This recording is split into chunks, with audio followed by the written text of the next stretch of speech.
Hi guys! Hello! And welcome to our channel Make the Change, where Anastasia and I help you gain knowledge you need to arrive, excel and thrive in Canada. And today's topic should be useful for those who are planning to come to Canada pretty much soon.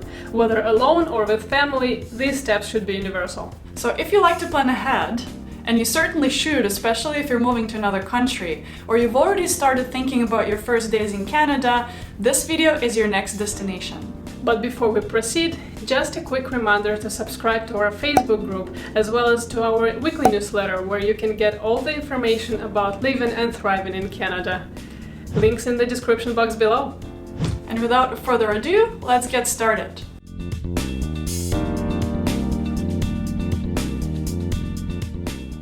And the first and foremost thing that we'll always advise you guys to do is to prepare well and plan ahead. That is why we recommend you take some of the steps that we're going to talk about in this video before you come to Canada. And the very first one is do some research about the place where you're going to live. What types of public transit does it have, and what's the best way to pay for it? If you prefer getting around by car, ride-sharing or taxi, what companies are available there? And if you need to rent a car, where would you do it and how much would it cost? All this information will save you some time, especially when you land to Canada and you want to get from one point to another stress-free, especially when you're going to get to the services we're going to talk about later in this video. Another thing you should learn about your city is its climate, especially what the weather's going to be like when you land in Canada.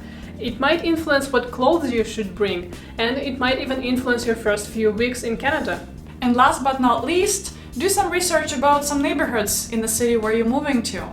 What services are nearby? Are there any pharmacies, grocery stores, clinics, and so on and so forth? Because this information will be crucial for you when you start looking for your permanent accommodation. We made a video a couple of months ago about how to find your very first apartment in Canada, so check it out in the link in the description box below or up top.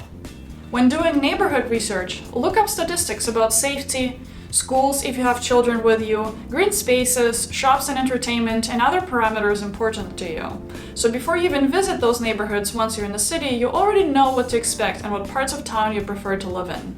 We're also slowly working on a video series about various neighborhoods in Toronto. So please make sure to check some of them out or leave a comment below about which neighborhoods you love to learn about most. Okay, moving on. So once you land in Canada, my suggestion is to exchange some cash at the airport, just to have some Canadian cash with you, just in case.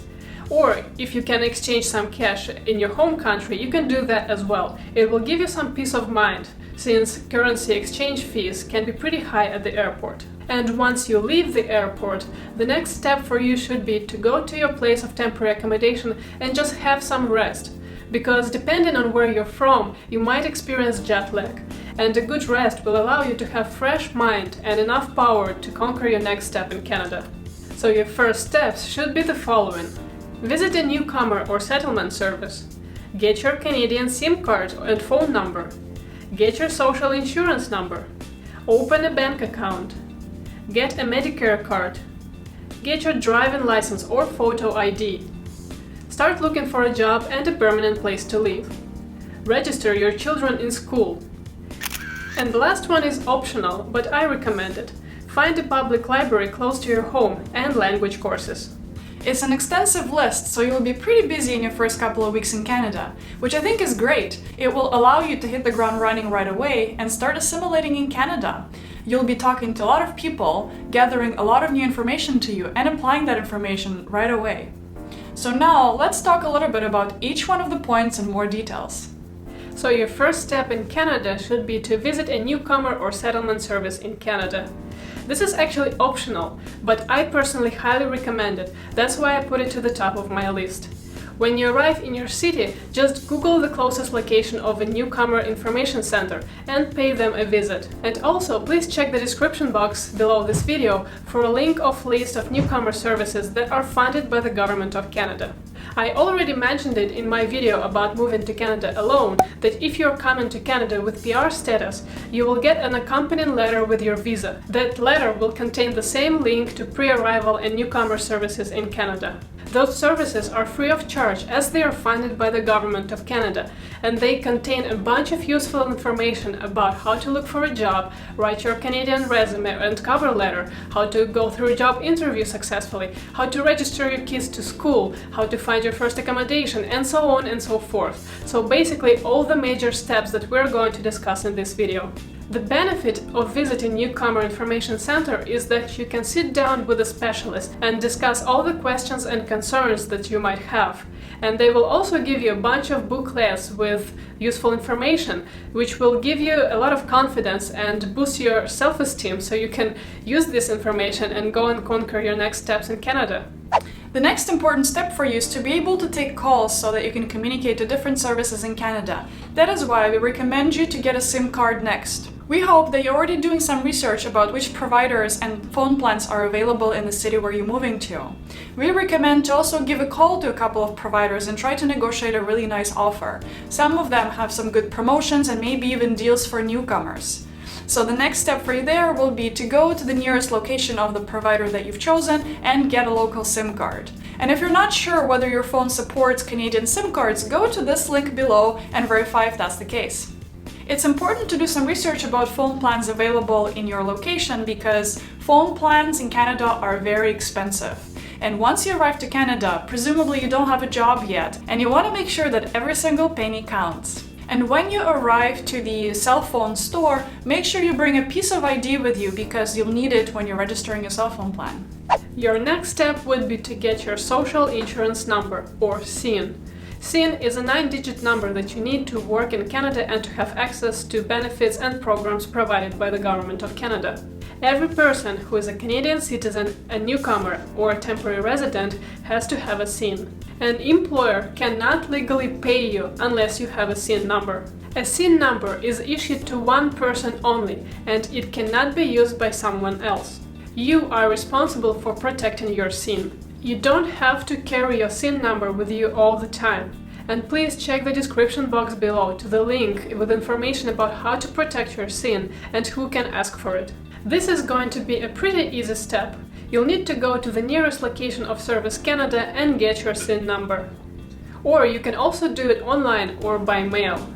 You'll need to prove your identity, so don't forget to bring your ID, as well as your proof of status in Canada and your proof of address. There is no fee to apply for your SIN number. And once again, please don't forget to check the link in the description box below to see more information about what documents you need and how to apply for SIN. The next step that we would recommend is to go and open your bank account. It is a good idea to open a bank account as soon as you can, and also try to get a credit card if you can. Building credit history in Canada is really important, and we explain why in this video, link to it below. Before you open a bank account, decide on which bank services you need and do a little bit of research between different banks and credit unions before you decide to open an account. You can also visit any of the bank branches and talk to a specialist who can answer all the questions that you have, or simply visit the bank's websites. In Canada, you have the right to open a bank account, even if you don't have any money or you don't have a job. All you need to do is walk into a branch and bring 2 pieces of ID, and make sure that one of those IDs has a photo on it. Please note that you don't need your SIN number in order to open a bank account. Next step will be very important. You need to get your Medicare Card to be able to get your health insurance. Your provincial health insurance plan pays for most basic and emergency health care services. You can visit healthcare service providers like doctors, hospitals, and walk-in clinics with your health card. They will check your health card each time you visit. However, provincial insurance plans do not pay for medications and dental procedures. Generally, you cannot get your Medicare card until after you have lived in the province for at least 3 months. However, in some provinces, like Alberta, you can get your health card from day one. You can apply for your health card in person, online, or by mail, depending on the province. For instance, in Ontario, you can apply in person by visiting Service Ontario Center. You will need to fill in a registration form, provide your ID, as well as your residency status in Canada and residency status in the province. Please check your province's website for more information about health insurance plan and health card. After you get your health card, your next step should be to get a family doctor. A family doctor is also called a general practitioner or GP. A family doctor is usually the first person you see when you do not feel well or when you are sick, who will then refer you to a specialist if required. You need to find a family doctor who is taking new patients. When you feel sick, you will go to your family doctor, because your family doctor is the one who keeps the records of your treatments and your health conditions, and he also gets to know your family. In case of emergency, just call 911 or go straight to the hospital. We are working on the video where we will talk about healthcare system in Canada in more detail, so please don't forget to subscribe, not to miss it. The next thing on our list is to get your driver's license or to get your driver's license exchanged from your country. The process of getting a driver's license differs from province to province, and the country where you come from will also impact the process, so we suggest you do some research and see what applies to you specifically.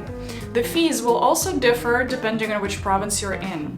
Don't wait for too long to get your driver's license renewed. Remember that you're only allowed to use your international driver's license for up to 3 months after you arrive to Canada. Once the 3 months elapses, your driver's license is no longer valid, and you might even have to redo your driver's certification, which will require you to take some driving courses. This is the kind of expense you don't need when you arrive to Canada.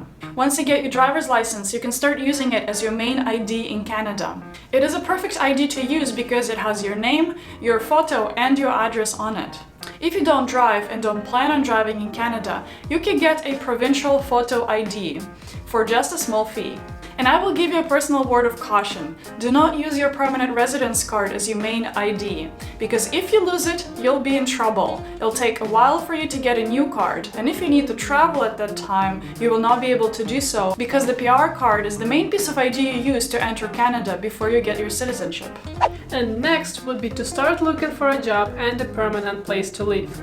These would be the most important steps after your initial steps that we discussed above. If you have a PR status in Canada, Newcomer services will help you a lot, and they are free of charge. There are also government-funded employment services that assist people in specific occupations too. They teach you how to network, write your resume and cover letter, apply for jobs, and go through interview process.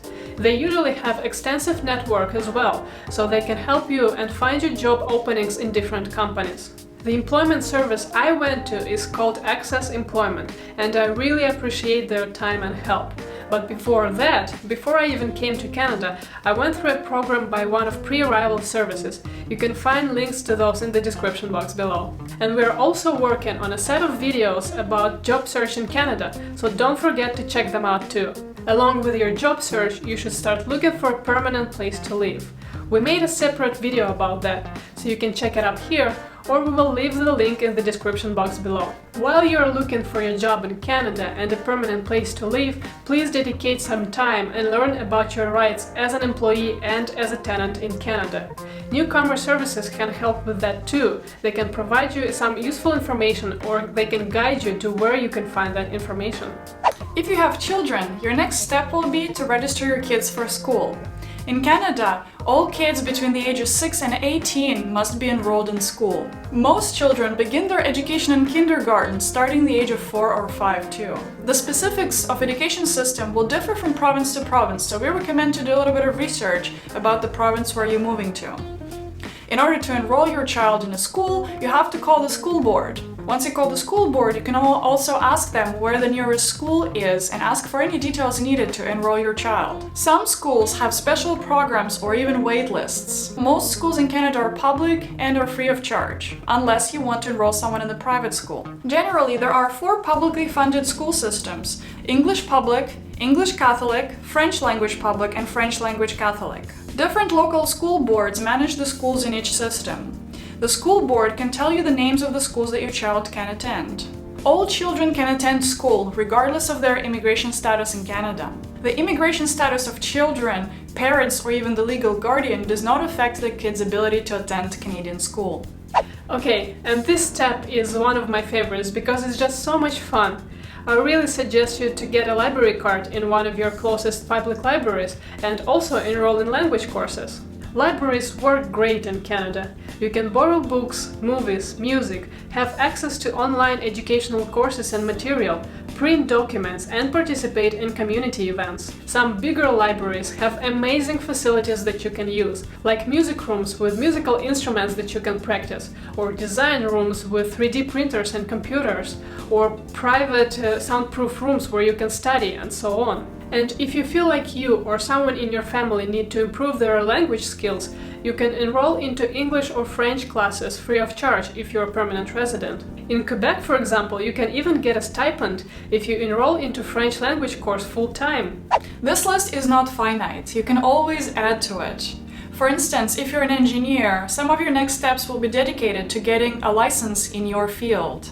Or if you're a student, you will focus on getting all the documents and all the things set up for your school and the school year. And if the tax season is coming, then you'll have to fill out a couple of documents to do your tax declaration. And if you think there's other steps that are missing in this list, please leave a comment below and let others know. And please don't forget to check the description box below this video for useful links that we mentioned in this video.